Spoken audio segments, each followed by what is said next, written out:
The afternoon light fell across the photograph in Mabel's trembling hands, illuminating Maxwell's face frozen in time. His crisp military uniform, that confident smile she'd memorized down to the smallest detail. 6 months had passed since the funeral, since they'd lowered an empty casket into the ground while she stood dry-eyed and hollow, refusing to believe what everyone else had accepted as truth.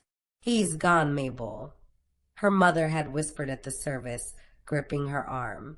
"You have to let him go." But how could she? Maxwell had promised to come home. He'd looked into her eyes the morning he deployed and sworn on everything sacred that he would return to her. Military officials had declared him missing, then presumed dead after the ambush. His own parents had wept over that empty box. Yet something in her heart, stubborn and unshakable, insisted they were all wrong. She traced his face through the glass, whispering the words she'd repeated like a prayer every day. "I'm still waiting." A soft knock interrupted her reverie. "It's open," she called, already knowing who it would be. Morris stepped through the doorway, carrying a bag of groceries, his gentle eyes taking in the scene. Mabel curled in the armchair by the window, the photograph clutched to her chest. The untouched breakfast he'd brought that morning still sitting on the side table. "Thought you might need some fresh vegetables," he said quietly, moving toward the kitchen. "And I picked up that tea you like." Mabel watched him unpack with practiced efficiency. This man who had loved her long before Maxwell entered her life. She remembered the day Morris had confessed his feelings 2 years ago now, his voice steady despite the vulnerability in his eyes. "I understand," Morris had said when she gently refused him. "It's a matter of the heart. I can't compete with that, and I wouldn't want to." She'd expected him to fade from her life after that. Instead, he'd stayed. Through Maxwell's deployment, through the agonizing months of silence, through the funeral she'd attended like a ghost, Morris had been there. Never demanding, never pushing, just quietly present, fixing the leaky faucet she couldn't face, bringing meals when she forgot to eat, sitting in comfortable silence when words felt impossible. "You don't have to keep doing this," she'd told him once, weeks after the funeral. "I know," he'd replied, meeting her gaze. "But you're my friend, Mabel. That matters." Yet lately, she'd begun to notice things she'd been too numb to see before. The way Morris's eyes lingered on her face when he thought she wasn't looking. The careful distance he maintained, as if afraid one wrong move might shatter her. The love that radiated from him in every small gesture, every unspoken sacrifice. "Morris," she said now, setting the photograph face down. "We need to talk." He paused, a can of soup halfway to the cupboard, then slowly turned to face her. "I've been holding on to a ghost," she said, the words burning. "Maxwell isn't coming back." Saying it aloud felt like lancing a wound. "And you've been here, really here, asking for nothing while I grieve someone who's gone." "That's not why I stayed," Morris said softly. "I know. That's what makes it matter." She crossed to him, her fingers brushing his. "I don't know if I'm ready. I don't know if there's room in my heart for someone new. But I think I'd like to try. With you." The hope that bloomed across Morris's face was almost painful to witness. He took her hand properly, his thumb stroking across her knuckles. "I'd wait forever if you asked me to," he whispered. "But I'm glad I don't have to." The next 6 months unfolded like a spring thaw.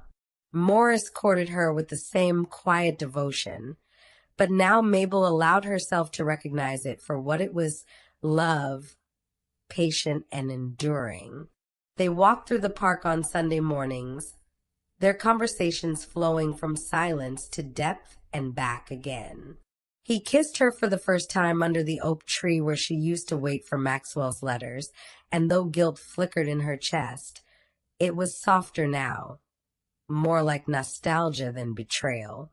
Maxwell's photograph moved from the side table to a drawer, then to a box of memories she could open when she chose to, rather than one that held her captive. Morris never tried to replace Maxwell. He simply carved out his own space in her heart with such gentle persistence that she barely noticed when he became essential to her happiness. They moved in together after 4 months. Mabel discovered she loved the sound of his laugh, the way he hummed while doing dishes, the quiet strength in his hands when he held her during the nightmares that still sometimes came. "I love you," she told him one evening, the words surprising her with their simplicity and truth. Morris pulled her close, his heartbeat steady against her ear.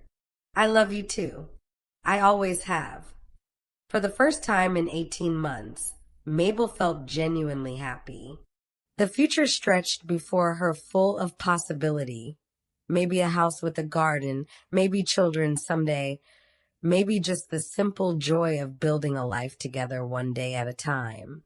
Then came the morning that changed everything. Mabel had been feeling off for a week, nauseous in the mornings, inexplicably exhausted. When she missed her period, a wild hope took root in her chest. She went to the doctor's office alone, afraid to voice the possibility aloud. But when the doctor smiled and confirmed what she'd suspected, joy exploded through her like sunlight breaking through clouds. Pregnant. She was going to have a baby. Morris's baby. She practically ran up the stairs to their apartment, her key fumbling in the lock. The door swung open and she burst through, words already tumbling from her lips. "Darling, you're about to be a father." The smile stretched across her face felt enormous. She looked up, expecting to see Morris turn with shock and joy mirroring hers. But Morris wasn't looking at her. He stood frozen in the middle of their living room, his face drained of all color, staring at someone by the window. His mouth opened and closed soundlessly.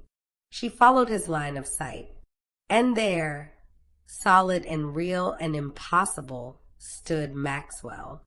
Her husband wore civilian clothes she'd never seen before, his face gaunt and marked with new scars, his hair longer than regulation. One hand hung stiffly at his side. Injured, she realized. But it was undeniably him, Maxwell, whom she'd mourned, whom they'd buried, whom she'd finally learned to let go. The photograph had come to life. Time seemed to stop. The three of them stood locked in place, a triangle of shock and incomprehension. The words Mabel had spoken, "Asterisk, you're about to be a father, asterisk," hung in the air like smoke, and she watched them register on Maxwell's face in slow motion. His eyes moved from Morris to her, then down to her stomach where her hand had unconsciously moved, and something shattered behind his gaze. "Mabel," Maxwell said, and his voice cracked on her name. "I came back. I came back to you." The world tilted sideways. Mabel's hand found the doorframe, gripping it as her knees threatened to give way. This couldn't be real. Maxwell was dead. They'd had a funeral. She'd scattered flowers on an empty grave. "You're dead," she whispered. "They said you were dead. I was a prisoner." Maxwell's voice was different, rougher, haunted. "Enemy forces held me for 14 months. No communication, no way to get word out. He stopped, his jaw working. "Every day I thought about you. Every night in that cell. I'd close my eyes and see your face. That's what kept me alive, Mabel. You kept me alive." He took a step toward her, and she saw it then, the limp, the way he favored his left side, the weight loss that made his clothes hang loose. This wasn't the Maxwell who'd left. This was someone who'd been broken and had clawed his way back to something resembling whole. "I escaped 3 weeks ago," he continued, his eyes never leaving her face. "Walked for days through enemy territory. Nearly died, twice getting to the border. All I could think was that I had to get home. I had to keep my promise to you. 14 months. The number echoed in Mabel's head. He'd been alive, suffering, fighting to survive, clinging to hope, while she'd been learning to love someone else, while she'd been moving on, while she'd been letting him go. The guilt hit her like a physical blow. Maxwell. She couldn't finish. What could she possibly say? Who is this? Maxwell's attention snapped to Morris, and there was something dangerous in his eyes now, something that hadn't been there before. War had carved away the softness, left only hard edges and survival instinct. My name is Morris, Morris said quietly, finding his voice. He's my partner, Mabel interrupted, the word feeling both right and terrible. Maxwell, we thought you were dead. Everyone thought you were dead. Maxwell laughed, a harsh sound with no humor in it. So you replaced me. I spent 14 months in hell, and you replaced me. That's not fair, Morris said, his calm cracking. Mabel mourned you. She waited longer than anyone thought possible. She nearly destroyed herself refusing to accept you were gone. And yet here you are. Maxwell's eyes were dark with betrayal. In my home, with my wife, having stolen everything I survived for. I didn't steal anything, Morris said, but there was pain in his voice now. I was her friend when she needed one. I never pushed, never took advantage. Until she was vulnerable enough to say yes, Maxwell shot back. Stop it, Mabel said, finding her voice. Both of you stop. This isn't, she pressed her hands to her temples. I need you both to leave. I need to think. Leave. Maxwell stared at her incredulously. Mabel, I just got home. I've been dreaming of this moment for over a year. I can't just. Please. Her voice broke. Please, Maxwell. I can't do this right now. Something in her expression must have reached him through his anger. He nodded stiffly, then moved toward the door. As he passed Morris, he paused. I survived things you can't imagine, he said quietly, his voice heavy with unshed tears. Things that should have killed me. And the only reason I didn't let them was because I thought I had something to come home to. He looked at Mabel. I thought I had you. Then he was gone. Morris lingered, his eyes searching her face. Do you want me to go too? Mabel nodded, unable to speak past the lump in her throat. I'll be at my sister's, he said quietly. Whenever you're ready. I love you, Mabel. Whatever you decide, that won't change. He kissed her forehead softly, then left. Alone in the apartment, Mabel sank to the floor and finally let herself cry. Maxwell came back the next day with white roses, her favorites, and eyes rimmed with red. I'm sorry, he said before she could speak. I'm sorry for how I reacted. It wasn't fair to you. His voice caught. I didn't expect this, any of this. She let him in, and they sat across from each other at the kitchen table, like strangers trying to remember a shared language. Tell me what happened, she said softly. If you can. Maxwell was silent for a long moment, his fingers tracing patterns on the table. When he finally spoke, his voice was distant, as if he were describing something that had happened to someone else. The ambush happened so fast. One moment we were on patrol, the next, chaos, explosions, gunfire. I saw Johnson go down next to me. Watched him, he stopped, swallowing hard. They separated me from the others, kept me isolated. I don't know if anyone else survived. His hand trembled slightly as he reached for the water glass she'd set before him. The interrogations were, he shook his head. They wanted information. Strategic positions, troop movements. I didn't tell them anything. Couldn't, even if I'd wanted to. But they didn't believe me. He pulled up his sleeve, revealing a network of scars. They were creative about making their point. Mabel felt sick. Maxwell. The worst part wasn't the pain, he continued, his eyes fixed on something she couldn't see.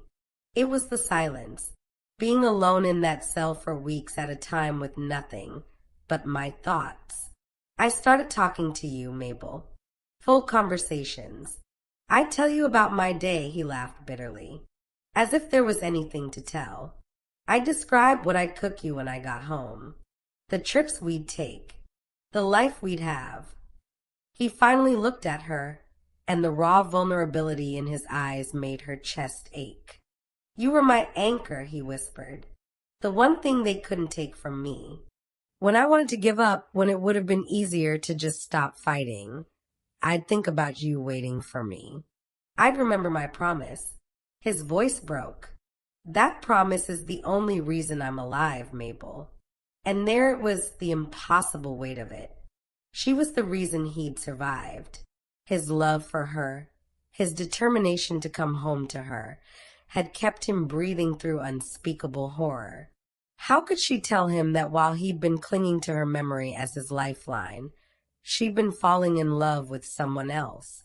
I'm so sorry, she said, tears streaming down her face. Maxwell, I'm so sorry for what they did to you, for what you went through. You deserve so much better. I survived for us, he said, reaching across the table to take her hand. We can rebuild, Mabel. I know I'm not the same man who left. I know you've changed too, but we love each other. That has to count for something. She looked at their joined hands, hers smooth and warm, his scarred and trembling slightly. She did love him. Part of her would always love the boy she'd married. But was that enough to build a future on? I need time, she said. This is all so much, Maxwell. I need time to process everything. He squeezed her hand gently. Take all the time you need. I waited 14 months. I can wait a little longer. Over the next 2 weeks, Mabel felt pulled apart. Maxwell came by every few days, each visit a reminder of what they'd had and what he'd endured. He brought her small gifts, a book she'd mentioned wanting years ago, her favorite chocolates, flowers. He was trying so hard, and it made everything worse. But Morris was there too, in his quiet way. Text messages checking in. Her favorite pastries left on the doorstep. A voicemail where he simply said, I miss you. No pressure. Just wanted you to know. She met with Maxwell's parents, who embraced her with tears of joy and gratitude that their son had survived. They spoke of God's plan, of miracles, of second chances. They didn't know about Morris, about the baby, and Mabel couldn't bring herself to tell them. She also spent an evening with Morris's sister, Sarah, who'd become a friend over the past months. What does your heart tell you? Sarah asked as they sat with tea. That's the problem, Mabel said. My heart is saying 2 different things at once. Maybe you're listening to guilt instead of your heart, Sarah suggested gently. Guilt sounds a lot like obligation. It's loud and demanding. But love, real love, is quieter. It's the thing that makes you feel like yourself. Mabel thought about that late into the night. When she closed her eyes and imagined her future, which face appeared? Which hands did she want holding hers? Which voice did she want to hear saying good morning for the rest of her life? The answer terrified her because it meant breaking someone who'd already been broken enough. She arranged to meet both men at a cafe on neutral ground. Maxwell arrived first, wearing a new shirt that still hung too loose on his frame. Morris came minutes later, his eyes immediately finding hers across the room. They sat, Maxwell and Morris on opposite sides of the booth. Mabel at the end, tension crackling between them like electricity. I've made my decision, Mabel said, her hands wrapped around a cup of tea she couldn't drink. Her heart hammered against her ribs. Maxwell leaned forward, hope and fear warring on his face. Morris sat very still, his expression carefully neutral. Maxwell, Mabel began, forcing herself to look at him directly. I am so sorry for everything you've been through. What happened to you was horrific and unfair. Her voice cracked. You survived because of your love for me, and I will carry that knowledge for the rest of my life. It's a gift and a burden I never asked for, but can never set down. Mabel, Maxwell started, but she gently raised her hand. Please let me finish. You deserve to come home to the life you left behind. You deserve to find me waiting, just like I promised. But that life doesn't exist anymore. I'm not the same woman you left. You're not the same man who deployed. The people we were, they got married and made promises, and they would have kept them. But those people don't exist anymore.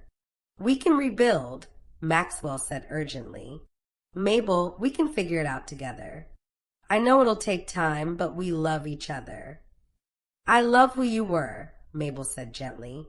I'll always love that person. But Maxwell, I don't know who you are now. And you don't know who I am.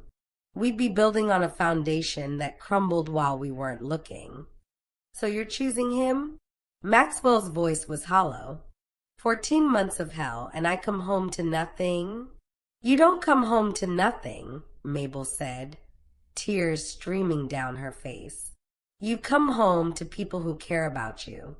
Your parents, your friends, your brothers in arms. You come home to a chance to heal, to rebuild your life into something new. But I can't be your wife anymore, Maxwell. I'm in love with Morris. I've built a life with him. We're having a child together. She placed her hand over her stomach. I can't walk away from that. I won't. Maxwell stared at her for a long moment, and she watched something break inside him. The last fragile hope he'd been clinging to. When he spoke, his voice was barely above a whisper. You know what kept me going in that cell? It wasn't the thought of freedom. It was you. Specifically you. The way you laugh at your own jokes before you finish telling them. The way you hum when you cook. The constellation of freckles on your shoulder that I'd memorized. He looked down at his scarred hands. I created an entire world in my head where I came home and you were waiting. Where I'd hold you again and everything would make sense. That world was more real to me than the cell I was in. He finally looked up, meeting her eyes. And now you're telling me that world never existed. That I survived for something that was already gone. No, Mabel said firmly. You survived because you're strong. Because you refused to give up.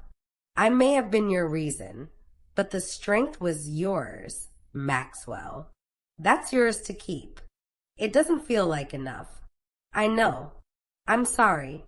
The silence stretched between them, heavy with grief and things that could never be unsaid. Finally, Morris spoke for the first time since they'd sat down. His voice was gentle but clear. Maxwell, I can't imagine what you've been through. I won't pretend to understand that kind of suffering. But I need you to know I didn't steal Mabel from you. I fell in love with a widow who thought she'd lost everything. And she fell in love with someone who was present, who could hold her when she cried, who could help her learn to smile again. How noble of you, Maxwell said bitterly. It's not about being noble. It's about the reality we lived while you were living a different reality. Morris paused, choosing his words carefully. You think I don't feel guilty? You think I don't lie awake wondering if I'm the villain in your story? I do. But Mabel isn't a prize to be won or lost. She's a person who had to make impossible choices. And she chose life. She chose healing. She chose me. You had time, Maxwell said, his voice breaking. I didn't get time. I got torture and darkness and the slow death of hope. You got to be here, present, building a relationship while I was fighting to survive. You're right, Morris acknowledged. The timing is cruel and unfair. You deserved better. But so does Mabel. And so do I. Maxwell looked between them, his jaw working as he fought for control. When he spoke again, his voice was thick with unshed tears. Do you love her? Really love her, not just the idea of saving her. With everything I am, Morris said without hesitation. Will you? Maxwell stopped, swallowed hard. Will you take care of her? And the baby? Every day for the rest of my life.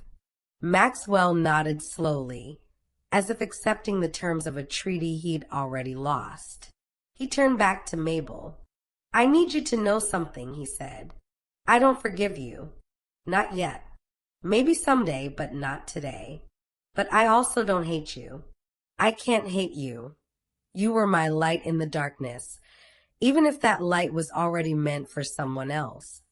He stood slowly, his movements careful as if he might shatter. I did promise to love you forever. I guess that means wanting you to be happy, even if it's not with me. He looked at Morris one last time. Treat her right. Love her the way she deserves. Because if you don't, if you break her heart after what she gave up, I won't forgive that either. I understand, Morris said quietly. Maxwell turned and walked away, his shoulders hunched, carrying the weight of a future that had died before he could reach it. Mabel watched him go through the cafe window, her heart breaking for him even as she held tight to the man she'd chosen. She knew Maxwell would carry this pain for a long time, knew that her choice had added a new scar to his collection. But she also knew, with absolute certainty, that she'd made the right choice for herself, for Morris, for the baby growing inside her. Morris's hand found hers across the table, their fingers interlocking. Are you okay? Mabel leaned into him, drawing strength from his steady presence. I will be, she said. We will be. The divorce took 3 months to finalize. Maxwell had filed the papers without drama, signing away their marriage with the same efficiency he'd once used for military reports. He'd joined a veteran support group and was seeing a therapist specializing in PTSD. Through mutual friends, Mabel heard he was slowly rebuilding his life. She wanted to reach out to check on him, but Morris gently discouraged it. He needs space to heal, Morris said. Your presence, even with good intentions, would just reopen the wound. So she honored Maxwell's silence and focused on the life growing inside her. 6 months after that devastating day in the cafe, Mabel gave birth to a healthy baby girl. They named her Hope, because that's what Morris had given her when she thought all light had gone out of the world. Hope that life could begin again, that love could bloom even in scorched earth. Morris held their daughter in the delivery room with tears streaming down his face, pressing kisses to her tiny forehead. Hello, Hope, he whispered. I'm your daddy. I've been waiting to meet you. Mabel watched him cradle their child with such tenderness and knew, bone deep, that she'd chosen right. Not because Maxwell didn't deserve her love, not because what she'd had with him wasn't real, but because people change and lives change, and sometimes the most loving thing you can do is acknowledge that truth. As Morris settled into the chair beside her hospital bed, Hope cradled carefully in his arms, Mabel reached for the photograph she'd kept in her purse, Maxwell in his uniform, smiling at a camera, frozen in a moment that felt like a lifetime ago. She looked at it for a long moment, remembering the girl who'd married that soldier, the promises they'd made, the future they'd planned. She mourned it all one last time. Then she tucked it into an envelope to be placed in Hope's baby book. Part of her story, but not all of it. A chapter that had ended, so she could begin another. I love you, Morris whispered, and she turned to find him watching her with that steady gaze that had become her anchor. I love you too, she replied, and meant it with every fiber of her being. Outside the hospital window, the sun was setting on one day and promising another. In Morris's arms, Hope stirred and sighed. Beside them both, Mabel felt the weight of her choices, the pain she'd caused, the love she'd chosen, the future she'd claimed. It wasn't a perfect ending. Maxwell was out there somewhere, still healing from wounds both visible and invisible. The guilt would probably never fully leave her. But life wasn't about perfect endings. It was about choosing yourself, choosing love, choosing to keep moving forward even when the path split your heart in two. And in this moment, holding Morris's hand while their daughter slept, Mabel chose peace. She chose to believe she deserved happiness. She chose hope. If you like this story, click on the like button and subscribe to my channel.